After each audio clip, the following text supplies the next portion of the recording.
রঘুনাথগঞ্জ বিধানসভার ঠিক শেষ প্রান্তে আমি দাঁড়িয়ে। দিদির বাড়ি হচ্ছে শেষ বাড়ি, সেই শেষ বাড়ির সামনে রয়েছি। এখানে নিরাপত্তা সেরকম কিছুই নাই আমাদের পাকাপোক্ত। ওরা যদি ইচ্ছা করে যে আমরা এখানে ঝামেলা করব কি লুটপাট করবো, তারা করতে পারবে, বাংলাদেশ চাইলেই করতে পারবে। চাই তোর স্বামী থাকবে বাইরে আর তুই মারলিয়ে যাবি, এটা বলছি। ওই যে বিএসএফ সাহেবে ওখানে ক্যাম্পে বাহুরা ক্যাম্প তাহলে পাচার হয়, তার পাচার হয়। গ্রামের লোকজনই করছে। হ্যাঁ, গ্রামের লোকই করে, আবার গ্রামের লোকই ধরায়।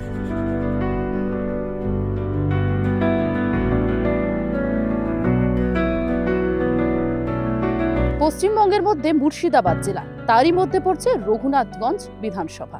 এবং রঘুনাথগঞ্জ বিধানসভার ঠিক শেষ প্রান্তে আমি দাঁড়িয়ে। কেন বলছি শেষ প্রান্ত? কারণ আমি যেখানে দাঁড়িয়ে রয়েছি তার 50 মিটারের মধ্যে রয়েছে বাংলাদেশ বর্ডার। ঠিক আমার পিছনে আমি দেখানোর চেষ্টা করব, রয়েছে দেখছেন আপনারা, তার রয়েছে ফেন্সিং তার, এবং সেই তারের ঠিক ওই প্রান্তই হচ্ছে বাংলাদেশ। এবং সেই জায়গায় দাঁড়িয়ে এই যে এলাকা পদ্মার ঠিক পারে, অর্থাৎ ওপারে রয়েছে রঘুনাথগঞ্জের বিস্তীর্ণ এলাকা, এবং এই পারে পদ্মার এই পারে রয়েছে 4টি গ্রাম। সেই 4টি গ্রামে রয়েছে জনবসতি। তবে এই বর্ডার এলাকাতে তারা যে থাকছেন, কতটা নিরাপত্তার মধ্যে রয়েছেন, কতটা নিরাপদ রয়েছেন তারা, তা নিয়ে একাধিক প্রশ্ন যেমন উঠছে। অন্যদিকে বিএসএফ থেকে শুরু করে বিএসএফ জওয়ানরা রয়েছেন, তারা কিন্তু একদম তৎপর রয়েছেন, তারা সজাগ রয়েছেন। এই এলাকার মানুষজনদেরকে নিরাপত্তা দেওয়ার জন্য তারা সবসময় টহলদারি করছেন। তবে বারে বারে যে অভিযোগ উঠে আসে, এই যে তারগুলি রয়েছে বা এই বর্ডার এলাকা, এই বর্ডার এলাকাগুলি থেকেই বিভিন্ন রকম অবৈধ কাজ হয়, এমনটা কিন্তু অভিযোগ বারে বারে উঠে এসেছে এবং আগামীতেও হয়েছে, এখনো চেষ্টা চালানো হচ্ছে। তবে যেহেতু বললাম প্রথমতই যে দেশের জওয়ানরা বিএসএফ থেকে তারা রয়েছেন, তারা কিন্তু তৎপরভাবে সজাগভাবে রয়েছেন, কিন্তু সেক্ষেত্রেও এখনো পর্যন্ত কিন্তু চেষ্টা চালানো হচ্ছে এই রাস্তা দিয়ে চোরা পথে এপারের জিনিসপত্র ওপারে নিয়ে যাওয়া বা অবৈধভাবে ওপার থেকে এপারে আসছে, এই জিনিসগুলো কিন্তু বারে বারে অভিযোগ এখনো পর্যন্ত আসছে। সে জায়গায় দাঁড়িয়ে একাধিক প্রশ্ন কিন্তু উঠে আসছে মানুষের নিরাপত্তা নিয়ে, মানুষের যারা বাংলার মানুষ রয়েছেন, যারা এই এলাকার যে 4টি গ্রামের মানুষজন, তারা কতটা নিরাপদ রয়েছেন। এবং আপনাদেরকে আমি একটু কথা শোনানোর চেষ্টা করব, যারা একদম রঘুনাথগঞ্জ বিধানসভার, অর্থাৎ এই মুর্শিদাবাদ জেলার রঘুনাথগঞ্জ বিধানসভার শেষ প্রান্তে, একেবারে শেষ প্রান্তে, যার বাড়ি একবারে শেষ বাড়ি, যার তার সঙ্গে তিনি কি বলছেন, কতটা নিরাপদে রয়েছেন, আপনাদের সঙ্গে সরাসরি তার কথা বলাবো।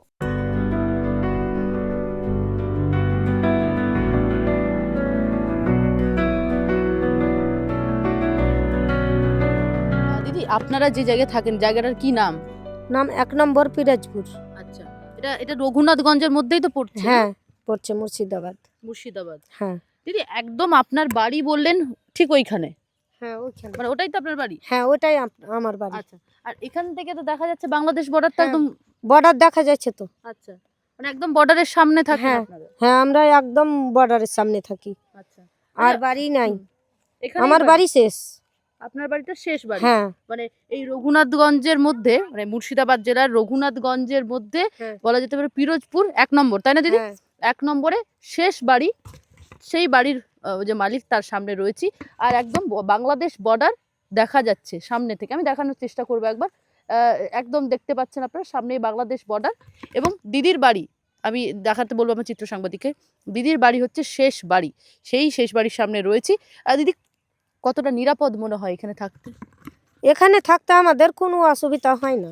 অসুবিধা কি হবে, ভালোই আছি, আর আশা করি ভালো থাকবো। আচ্ছা, না কোনো অসুবিধা হয় না। অসুবিধা হয় না। আপনাদেরকে সব রকম সহযোগিতা করা হয়, বিএসএফ তো রয়েছে মোতায়েন? হ্যাঁ, বিএসএফ এর জন্যই ভালো আছি, আমাদের কোনো অসুবিধা হয় না। বিএসএফ দেখভাল আপনাদের করে ঠিক মতো?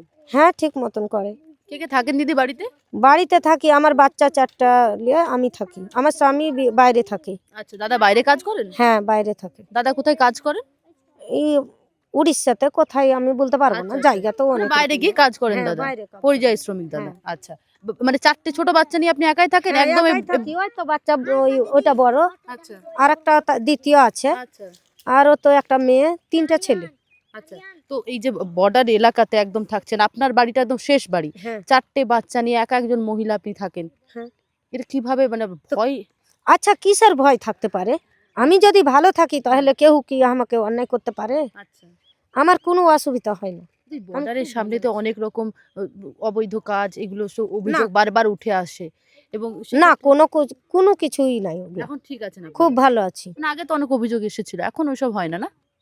মাঝে মাঝেও এমন এক আধটা করে আচ্ছা। ঘটনা ঘটতেই পারে, হুম, হয়তো হুম। ঘটছেও। হুম, হুম, হুম। তো না পুলিশে একটা ওই যে একটা মেয়ে বাচ্চা ছেলেকে নিয়ে গেছিল জঙ্গলে, হুম, তো হুম। সেই বাচ্চা ছেলেটাকে নিয়ে গেছিল, তো ও তারও শাস্তি পেয়ে গেছে। আচ্ছা, তবে আমার কোনো কিছু হয় না, আচ্ছা, ক্ষতি হয়নি। বিএসএফ আপনাদেরকে নিরাপত্তা দিচ্ছে ঠিক মতো, হ্যাঁ না? বিএসএফ আমাকে কোনো কিছুই করে না, আমি তো শেষ মাথায় আছি। হ্যাঁ, হ্যাঁ, আপনাদেরকে ঠিকমতো নিরাপত্তা পাচ্ছেন নিজে তো ভালো এবার? হুম। থাকলে কোনোদিন কেউই কিন্তু করতে পারে আপনি না। বলছিলেন এই ঘরের মধ্যে এই বাচ্চাদেরকে নিয়ে থাকছেন, হ্যাঁ সরকারি সাহায্যও তো না বলছিলেন। সরকারি সাহায্য করে না।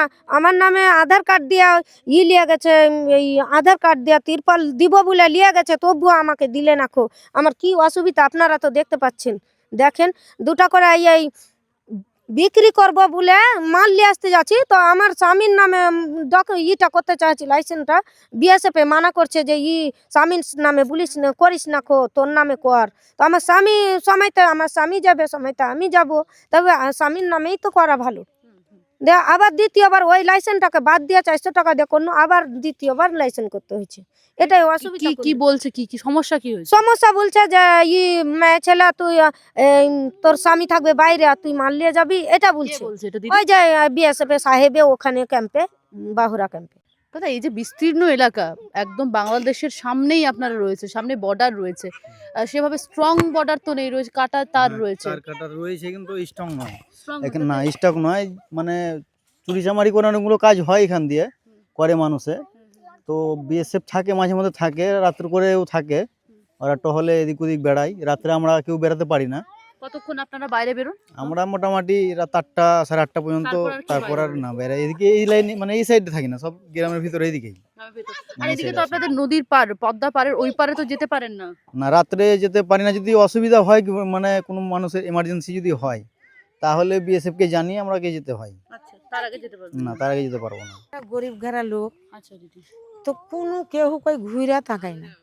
প্রধান মেম্বার কেউ দেখেন? না এতে বাস করছি, টিন দিয়ে পানি পড়ছে, পড়ছে, কিন্তু আমাকে কেউ সাহায্য নাই। আচ্ছা, সহযোগিতা কিচ্ছু করছেন না? না কিচ্ছু করছে কোন না। কোন ইয়ে প্রধান কোন দলের আছে আপনাদের? আমরা আছি মমতা টেমসি। কিঞ্চি করে তো বলেছেন? কত বলবো, কত কছি মেম্বার রাখে, তো ও কইছে হাত নাই, ও কইছে হাত নাই। তাহলে হবে কি করে আপনাদের বাড়ি? এমনি ভাবেই বলছে। থাকবেন? এখন কি করব, খালি ভোটটা ওই লিছে। আচ্ছা, সরকার কিছু সাহায্য করছে? সরকারের সাহায্য কিছুই করেনি, শুধু ওই 500 টাকা এবার 1500 টাকা দিয়েছে। লক্ষ্মীর এই ভান্ডার লক্ষ্মী পান। ভান্ডারই পাই, হুম। আর কিছু নাই। আর ওই আপনাদের তো বিধায়ক এমএলএ তো রয়েছে আখিরুজ্জামান, না উনি তো রয়েছেন, উনি কি খোঁজ খবর রাখেন আপনাদের? খোঁজ খবর আমার রাখে না। বলতে আমার সমস্যা হলো, আমার বাড়ি ছিল নূরপুর, আমার শ্বশুর শাশুড়ি হাঁকিয়ে দিয়েছে আমাকে। হ্যাঁ আমি অসহায়, আমার স্বামীও অসহায়। তো এই একটাই আমার মালা ছিল, একটা মালাটা বিক্রি করে এই ইটা ঘরটা বানালছিলাম। ঘরটা বানিয়ে ওই ঘরই এখন এই 4টা ছেলে নিয়ে আমার স্বামী কেন থাকলো ওই সরকারি ঘরে। ঘর পাচ্ছেন না? না ঘর দেয়নি, ঘর দেয়নি? আসলো দিবেও না, দেয়ও না, খেয়ে লিছে সব। তো আমার বাড়ির সামনে এখানটা রোড হওয়ার কথা, রোড তাও করলো না। রাস্তা তো খুব খারাপ দেখলাম। হ্যাঁ করে না, নিজের সামনে খান করে লিছে মেম্বারেরা। মেম্বাররা কিছু করছে না সহযোগিতা? কই আমাদের কই করেছে, ওদিকখান করেছে। আচ্ছা, আচ্ছা। তাহলে কি সাহায্য কি বলবো, আমার মতন অসহায় আমার কি আছে বাড়িখানে যে আমাকে একটা আপনি এমনি কিছু কিছু কাজ দেয়নি? করেন? কিছু করেন আপনি? আমি কি করব, কিছুই কাজ করি না। মানে বাড়িতে সংসার? হ্যাঁ সংসার করে থাকি। আচ্ছা। বাংলাদেশের পাড়ে এসে রয়েছেন, একদম সামনেই বাংলাদেশ। আপনাদের জন্য কোনো স্পেশাল কিছু ব্যবস্থা, মানে কোনো খোঁজ খবর, বাড়তি কোনো খোঁজ খবর নেয় না? না দলের লোক কেউ বাড়তি কোনো খোঁজ খবর নেয় না? না, না কেউ হলাই না। জল, খাবার জল ঠিকঠাক পান? খাবার জল বা ওই যে ইলেকট্রিসিটি লাইন আছে আপনাদের? লাইন আছে, জল, খাবার জল কি খান? আসে জল? ওই আসে? কলের পানি। আসে জল আসে? কলটাও কত মেম্বার রাখে বলেছি, কত মেম্বার রাখে বলনু কি যে কল নাই আমার। আমি একটা আড়ি বাবা মানুষ, কলটা ভেঙে গেছে, ও বলছে হাত নাই, ও বলছে কি যে ভোট আসুক, তো ভোট তো আইলো, তো কখন কি করবে। বলছে ভোট এলে করে দেবে। হুম। আচ্ছা, আমার এটুকুনি অসুবিধা যে আমাকে একটা ঘরও এত দেয়নি। লোককে ঘর দিয়েছে, আমাকে দেয়নি। আমি যে অনলাইনে সরকারে এই নাম দিলু, তবুও আমাকে ঘরটা ফোনটা কয়দিন ধরছিল দেখুন, তবুও ধরে না, মানে দিবে না সে। আপনার কি নাম দিদি? আমার নাম ময়না খাতুন। আচ্ছা দিদি, আপনার বাচ্চারা কোথায় পড়ে? স্কুল? আমার বাচ্চা এই প্রাইমারি স্কুলে পড়ে। আচ্ছা, এখানে স্কুল আছে? হ্যাঁ স্কুল আছে, হাসপাতাল আছে? হসপিটাল আছে ছোটখাটো, ওই মানে ওই মাদ্রাসার ওই 2 নম্বর পিরোজপুরে। মানে এই আপনার বাড়ির সামনে? না আমার বাড়ির সামনে কিছুই নাই। দূরে আছে? হ্যাঁ দূরে আছে। তাহলে যদি এমার্জেন্সি কিছু হয় সেক্ষেত্রে কি করেন? ওরকম করে চলে যায়, ডাইকে ই করে যাই হোক, আপনাদের অসুবিধা তো হলে। মনে হয় সম্ভবত 5টার পরে ওপারে যেতে পারেন না, না নদীর ওপারে তো যেতে না, পারেন না। এমার্জেন্সি হলে যাইতে পার করে তাছাড়া হয় না। না, তাহলে এই এমনিতে যে দিবে এই না। দিকটাতে থাকেন, কোনো যোগাযোগ নেই, কোনো মানুষজন সেভাবে নেই, যে আপনাদের মধ্যে ভাল লাগে থাকতে এরকম ভাবে? লাগে ভালো বলতে তো মেল ফারাটা হয়তো লকড়ি খড়ি পাই, তাছাড়া আর কি ভালো লাগবে। জমি জায়গাও নাই, এটুকুন জমি দিয়েছে একজন করতে আমাকে, যে কই রাখা গা দয়াতে, তো তবুও আমার স্বামী না থাকতে পারলে কে করবে। আমি খুঁড়া মুড়া তো একটু করে করেছি, আচ্ছা খুব কষ্ট করে করেছি। আমার বাচ্চা তো কই বাচ্চাটা ওই যে ওই লঙ্গি পরে আছে, ওইটা আমার বড় বাচ্চা। আচ্ছা আচ্ছা।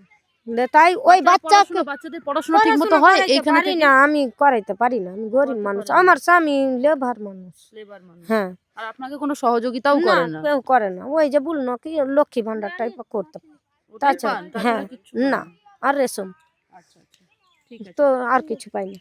ঠিক আছে। আমি এত বড় বাচ্চাকে লিয়ে এক ঘরে যে থাকছি, স্বামীটাকে লিয়ে, তো আমার কি অসুবিধা হয় না? তো মানুষ পেয়েছে, মানুষ করে নিয়েছে, আমি পাইনি বলে আমি করিনি। খাটাতে মানুষের বাচ্চা মানুষ করব, পেটের খাবার দেবো না, লেখাপড়া দেবো না, বাড়ি ঘর করবো। আপনারা এখানে প্রধান কেউ কিছু সহযোগিতা করেন? প্রধান বলতে আমি তো এখানকার ছিলাম না, এখন এখানকার ডকুমেন্টস করছি। আমি অসহায় খুব, আমার কে করে দিবে? আমার মা বা ছোটতে মারা গেছে, কে করে দিবে? তাই আমাকে কেউ করে দেয়নি। আচ্ছা, নিরাপত্তা কি রয়েছে, মানে নিরাপদ রয়েছে না এই এলাকাতে থেকে? মানে একদম সামনে বাংলাদেশ, মানে 200 কিলোমিটারের মধ্যে, 200 মিটারের মধ্যে রয়েছে। এখানে নিরাপত্তা সেরকম কিছুই নাই আমাদের পাকাপোক্ত।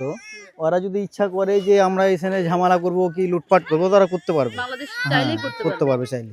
মানে এখানে এরকম মানে ওরা অত মানে ভালোভাবে পাকাপোক্তভাবে ওরা দেখাশোনা করে না বর্ডারটা, আচ্ছা আচ্ছা। খুব কম আসে, 2জন 4জন আসে, ঘুরে ফিরে চলে যায়। আবার সমাজে থাকে, যখন একটু বেশি চাপ হয়, জানতে পারে যে হ্যাঁ 2 নম্বরই হচ্ছে, কিছু কিছু গ্রামের লোকও আছে। কাজ হয় কি? 2 নম্বরই ঠিক নাই, যখন যেটা যে মানে বাংলাদেশে চাই তখন সেটাই সেই দেয়, বুঝতে পারলেন? পাচার হয়, তার মানে। পাচার হয়। গ্রামের লোকজনই করছে? হ্যাঁ গ্রামের লোকই করে, আবার গ্রামের লোকই ধরায়। গ্রামের লোকই আবার ধরিয়ে দেয় বিএসএফ? হ্যাঁ বিএসএফকে আচ্ছা। এভাবেই কি কাজ তাও হয়। জিনিসপত্র যায়? জিনিসপত্র যেমন হয়তো গরু বাছুর এইসব, গরু মহিষ এগুলো এখনো যায়। যায় দাদা? না এখন না, এখনো যায় না, এখন যায় না, কিন্তু এক আধ দিন হয়তো কোনো দিন চলে যায়? কোনো কোনো দিন যায়, কিন্তু আমরা তো আর দেখতে পাই না, কিন্তু এক আধ দিন মানে বুঝতে পারা যায় যে হ্যাঁ যাচ্ছে। আচ্ছা আর যেগুলো যায় সেগুলো এখন চর থেকে যায় না, ওপার থেকেই আসে। ওপার থেকে মানে এখন ওপারটা খুব কড়াকড়ি আছে, কি জায়গাটার নাম? বলতলা ঘাট, তারপরে বাহুড়া, না বলতলা, সেকান্দরা, এইসব জায়গাগুলো দিয়ে আসে। আচ্ছা, বলছি রাস্তাঘাট তো খুব খারাপ দেখলাম, ভালো তো রাস্তাঘাটও না? দেয় না, ওই তো আমার ঘর রাস্তাটাকে মোটি করে থেয়েছে, হুম হুম হুম। একবার ওটা হাত দিয়ে খুব খারাপ হয়েছে রাস্তা তো। আপনারা। হ্যাঁ হুম। খুবই খারাপ রাস্তা। মানে ভালো আছেন এখানে আপনারা? কি করে ভালো থাকবো এখানে, ভেঙে যাবে। আচ্ছা, মানে এই দেশে থেকেও ভালো নেই আপনারা তার মানে? না দেশে থাকেও ভালো নেই, কেন মানে আমাদের তো কোনো তলাশই নেই, খোঁজও নেয় নাকি? না খোঁজই তো নাই। এত গরিব গারা লোক, ধরার কি যে 2টা ছেলে তো খাইতে বেড়াইছে, কোনটা একটু তো পটল লাগাইছে কাঠ ঠিকা মিকা লিয়া, আধি লিয়া। আচ্ছা, খাটের ছেলেগুলো ওপর ঘরে থাকে আপনার বাড়িতেই থাকে ছেলেরা, নাকি বাইরে কাজ করতে গেছে? ওই তো একটা বাহিরে জুদা, আর একটা তো ইয়াতে, এখানে হ্যাঁ ঠিকা মিকা চাষবাস লিয়া। করে, হ্যাঁ ঠিকাতে কাজ ঠিক করে। আছে, ঠিক আছে। চলে সংসার চলে? কিছু সরকারি? সংসার কি করবো, ওয়ার্গে 5টা ছেলে পেলে আমি কি কইয়া চাবো, ওয়ার্গি তো জুটে না, হুম। ওয়ার্গি তো জুটে না। সরকারি কিছু সাহায্য পাও? সরকারের কিছু? ওই তো কন্ট্রোলটাই পাচ্ছি, আচ্ছা, ঘরদোর পাওনি? না কিচ্ছুই পাইনি। না তো বাড়িখানটা যে দেখেন গা, আচ্ছা। চলেন বাড়িখানটা, এইখানটা তো এইসব আচ্ছা, এই জায়গাগুলো তো আমি দেখতে পাচ্ছি যে ওই এলাকার রাস্তাটাতে মানে ওই মাঠটায় অনেক গরু ছাগল চড়ছে, তারা তো অনায়াসে ওপারে চলে যেতে পারে। যেতে পারবে, কিন্তু যেতে পারে না বলতে এখানে আমাদের ক্যাম্পে সব খাতাতে এন্ট্রি করা আছে। আচ্ছা, আচ্ছা। একটা যদি কমে তো ওদের কাছে খবর চলে যায় যে হ্যাঁ চর থেকে আচ্ছা। এরকম মাল এসছে, তখন ওরা গুনতি করতে লাগলে ধরা পড়ে যাবে, ওই জন্য পারে না। আচ্ছা, বাংলাদেশি পুলিশ ওরা সহযোগিতা করে? ওরা সহযোগিতা এখন ওদের সাথে কি করে না করে বলতে পারবো না, কিন্তু আমাদের কোনো সহযোগিতা নেই ওদের সাথে। আপনাদের সঙ্গে সহযোগিতা করে না? না না, না আপনাদের কোনো জিনিস ধরুন চলে গেল, আপনার বিএসএফ কে জানালেন, হ্যাঁ, তখন ওরা কিছু সহযোগিতা করে? ওরা সহযোগিতা ওই বিএসএফ যদি ওরাকে বলে হ্যাঁ। তাহলে ওরা আবার ওই মিটিং করবে, মিটিং করার পর যদি ওদের মনে হয় ইচ্ছা হয় যে হ্যাঁ দিয়ে দেবো ওই জিনিসটা, তাহলে দিতে পারে, মানে ওটা বিএসএফ এর আন্ডারে পড়ে গেল। আচ্ছা, আচ্ছা, আচ্ছা। বিএসএফ যদি চাপ দেয় তাহলে হবে। এখন ওই গরু ছাগল যায় দাদা? এখন এক কম আছে, কিছুদিন আগে কিন্তু চলছিল, যায়। এখন হ্যাঁ টুকটাক যায়। টুকটাক খুব কম পাচার, এখন লুকিয়ে পাচার হয়। হয় হয়। আরো ভালো ভালো খবর দেখতে সাবস্ক্রাইব করুন বাংলা হান্টের ইউটিউব চ্যানেল। বাংলা হান্টের আরো খবর দেখতে নজর রাখুন। বাংলা খবর মানেই বাংলা হান্ট।